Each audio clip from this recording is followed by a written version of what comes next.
Welcome back everybody, bring you guys a YouTube video today. In today's video, we're going to be looking back at Hogwarts Legacy. If you're a fan of Harry Potter, you're in for a treat. Let's jump right into this retrospective. So as soon as you start a game on Hogwarts Legacy, and you will get prompted this note, and it says, "We are pleased to inform you that you have been accepted at Hogwarts School of Witchcraft and Wizardry as a 5th year student. Term begins on 1st of September.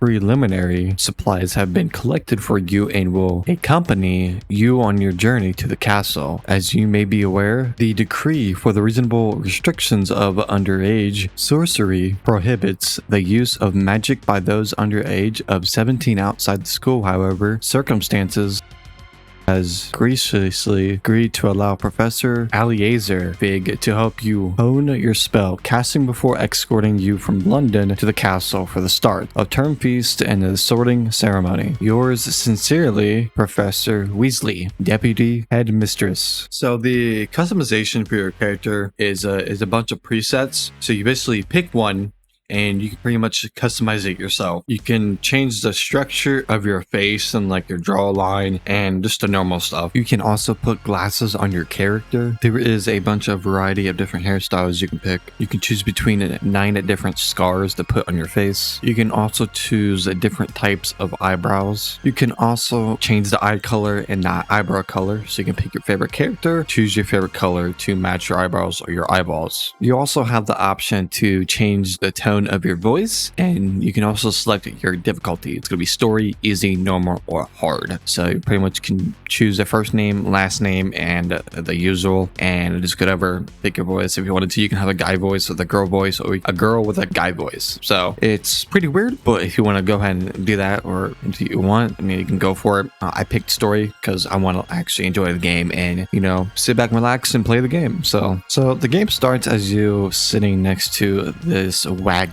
with Professor Fig, and he's pretty much going to guide you through this. We also have George Osric. Well, we see how long he survives, but for now he'll be here for a little bit, but probably not for too long. I'm just going to let the next cutscene play out, so probably the cutscene can explain it more than I.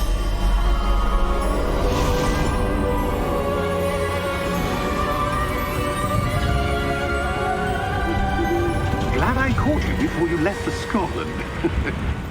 Just barely. And who is your traveling companion? A new student. New? Yes, sir. I'm starting school as a 5th year. How extraordinary. It is indeed. None of the faculty has ever heard of anyone being admitted to Hogwarts so late. Nor have I. Of course, as the other 5th years will have been honing their magical skills for 4 years now, the headmaster asked if I could get our new student up to speed a bit before the term begins. Well, you couldn't have asked for a better mentor. Professor Fig is not only an exceptional teacher, he's also a remarkably intuitive and gifted wizard. Mr. Osric is prone to flattery.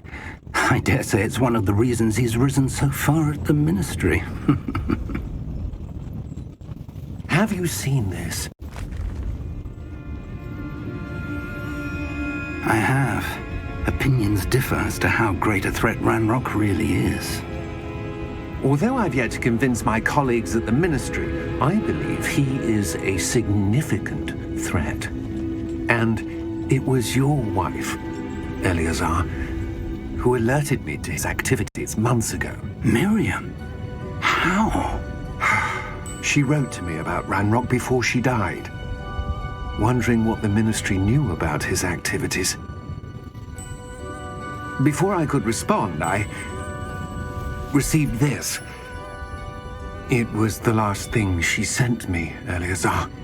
It came to me via her owl, but with no correspondence. I can only assume That she had to get rid of it quickly to keep it safe. presumably from Ranrock. I cannot open it. Whatever magic protects this is powerful indeed. It looks like goblin metal. That symbol. What's that glow? I don't see a glow.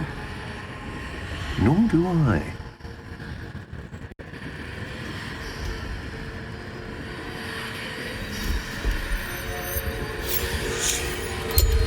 Merlin's beard.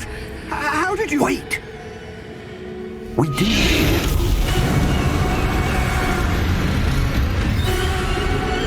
Hang on!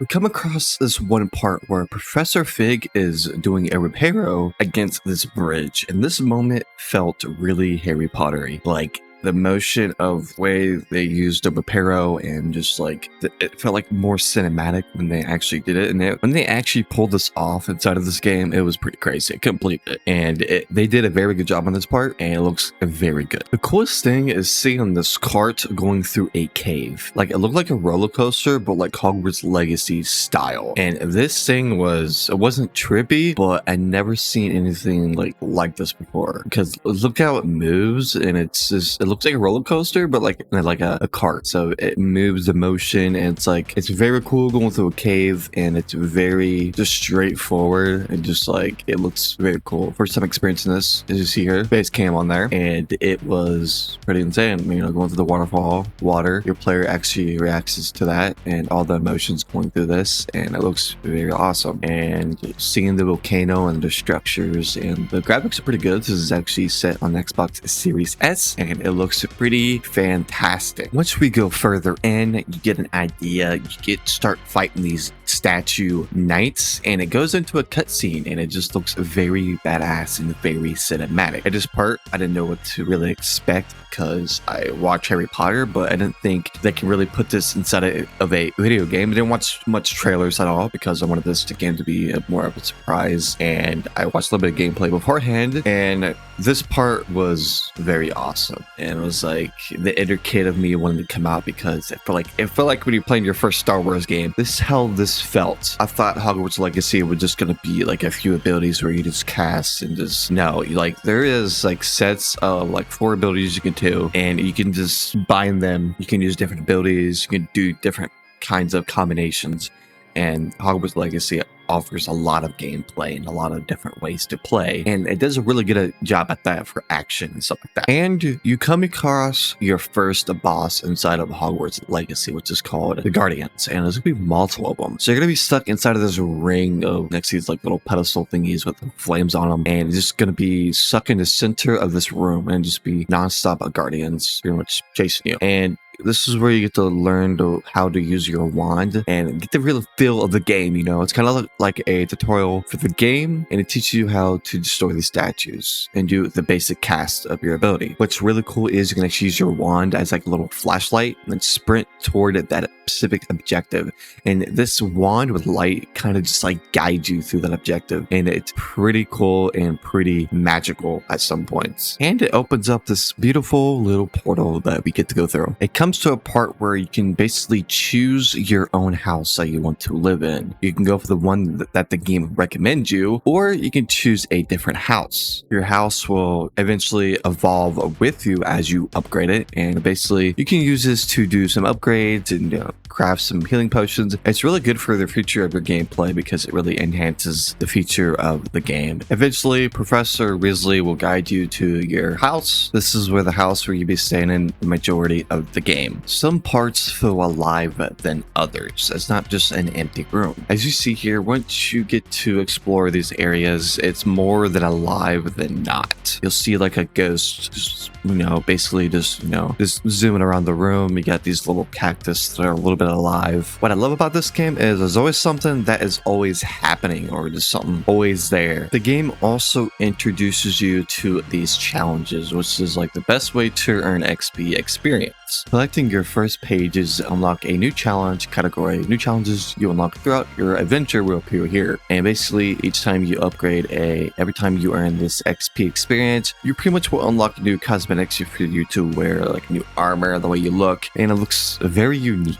And if you actually open your map, it shows like a 3D picture of the location you're at of the castle. And there's going to be a main quest, basically tells you where to go, so you'll basically never get lost. As you play through Hogwarts Legacy, you'll be able to meet new people like Professor Hackett. She will basically teach you how to learn a new skill and fight other students in a 1v1 battle to pretty much learn the mechanics of the game, how the game works, and the abilities you earn throughout the quest of Hogwarts Legacy, and it's pretty freaking awesome. You will also meet Gerbil Ollivander, who will teach you ways to pick a different kind of wand, the different textures and what color, and it's pretty cool to pick your own, whatever sizes you want. You can pretty much customize it the way you want, which is pretty cool.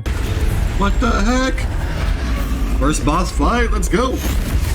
You will also come across your first boss fight that's approaching this village, which is called the Armored Troll. There's going to be actions during the fight that correspond with every action or used to dodge or roll or out of the way during combinations are the most powerful powers to use. The combat impressed me a lot during boss fights, and the fights with normal enemies, throwing objects at the enemies and then combining that with other abilities. It really changes the way you play other than just casting one spell. When you reach a quest called Secrets of the Restricted section, you unlock this cloak ability using for being stealthy or opening these chests that giving you golden coins, which are used for buying cosmetics like brooms or clothing or furniture for your house. Throughout your main story, your house will progress and it looks really cool. You can make your own crafting stations for potions and other resources used to craft other things. Depending on the house you picked, your uniform will be used on it that has its own design. Also, talents are used for improving your abilities to whatever playstyle you enjoy the most, like spells, dark arts, core, stealth, room of requirements, which is your house. Other ways of unlocking new spells as you play, and it seems to be rewarding as well other than just having them. For example, if you wanted to take them stealth route, you will focus on stealth and upgrading it, or having increased range of potion effect are greatly increased. My favorite is the spell talents, Transformation Mastery. Enemies struck with Transformation spell transform into explosive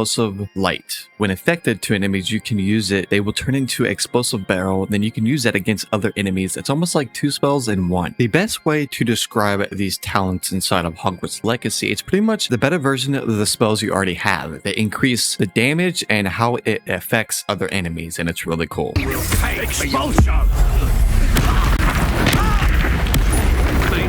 Depending on choices you make throughout the story, you'll unlock secret dark magic, which is very badass, and this gameplay can explain it for itself.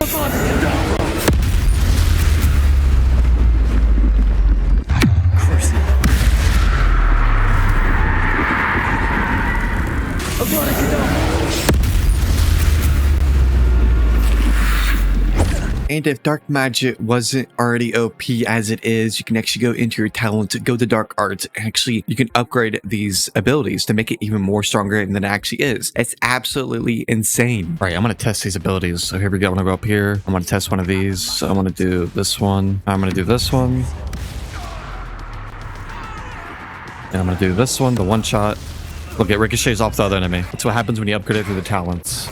That's actually insane. You would think that a game like this would get really boring very quickly, but there's just so much open world to this game. It's actually kind of ridiculous. There is so many abilities you can unlock through your playthrough, and it just infinite amount of gameplay. It is so badass. And let's go look at the map. This is how big the map is. It's just, there's so much open area, and you got this place over here. Then you have obviously the castle. There's this large open field. Your house will progress throughout the story. You can capture beasts, let them out into your open area, feed them, take care of them, and mostly use them for resources, or even redecorating your house the way you want. All right, enough with the boring parts. Let's get to the into the most interesting things before Hogwarts Legacy got released. So this is where stuff gets very interesting. So we all know that Harry Potter game was long overdue for years until now, but it's only been a year since Hogwarts Legacy has actually been out. But moments before Hogwarts Legacy releases, all the leaks came out from the woodworks. Usually right before a game gets released, all the leaks flood in and then people start going on a rant, questioning everything, especially the sensitive people. And oh my god, I'm gonna say this the nicest way possible. Sensitive people need to get off the goddamn internet. We all know leaks go before a game releases, but Hogwarts Legacy gets slammed by transgenders. I wasn't gonna even add this to the script, but here we are. Always before the game releases, so many leaks flooded, but people weren't really happy. But why? Well, when transgenders, gay or lesbian or straight, whatever, when somehow this gets implemented inside of video games, especially the ones that are going to pop off, people like to go on the internet and go on a rant. And, you know, this transgender, they tell people not to play this game. And if you actually play this game, you're going to be a no. You're going to disgrace your union. Don't disrespect the union. And we have dumb stuff like that. The reason why I play Hogwarts Legacy, because I support everything that evolves around our world. I don't care if you're gay, lesbian, bisexual, or straight. And if you're a friend, you're a friend. Go your ways. Whatever you like, you like. I don't care what you like. You're my friend, and I'm not gonna hate you because you're the opposite of what I want to be. I'm not gonna do that. But when it became to Hogwarts Legacy, it was a totally different story. You know, a lot of people was on the edge of their seat, and I was one of those people. It came to the point where streamers were actually streaming this game early, and people were getting slammed for it because how much transgender reference were actually inside of this game. And it wasn't pretty. People were threatened to give death threats to these streamers and content creators. It was actually kind of horrible. And I can't believe people would go out of their way to actually say these kind of things. Don't judge a person because they're playing a game that they don't like, that whatever it's in that game they don't like, just because they're hating on that person. It doesn't give you the right to give them death threats at all. Why does it seem like every big game has something, a controversy around it? It's actually kind of annoying. It's like that time when Master Chief in the Halo series, he took his helmet off.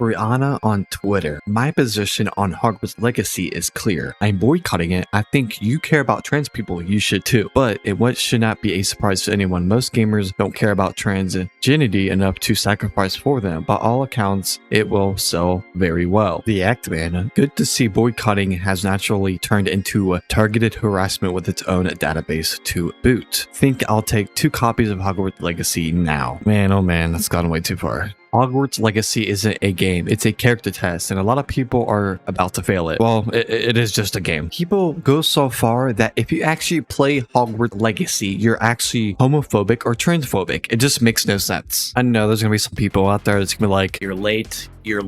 This game has been out for 1 to 2 years. You are late. You are not allowed to make a review on Hogwarts Legacy. You are late. Well, that's basically how everything goes. If you're late on something and just, you know, you're not there when it first comes out, it releases, like the second it releases, people will comment on your video saying you're late and it's old news. It's like, it's very annoying and I just ignore them, honestly. Hogwarts Legacy sold over 22 million copies in 2023, so I'm doubt that the boycotting it didn't work out. There's even a survival mode. This is such a good place to test your builds or even your new abilities, especially for higher difficulties and learning new abilities. Practicing it is always a good thing. The bosses are really unique, but some are the same, even hitting puzzles and secrets. And really pay attention to the architectures and the environment around you. Everything looks really good. And in 2023, Hogwarts Legacy was the #1 best-selling game of the year, and it blew everything out of the water. Currently, in 2024, I have over 60 plus hours, and I've already beaten the game, and it was awesome. Boss fights were easy. Even the bottom boss was pretty challenging, learning the mechanics of the boss and how it works. For Hogwarts Legacy, I did story. Yes, I played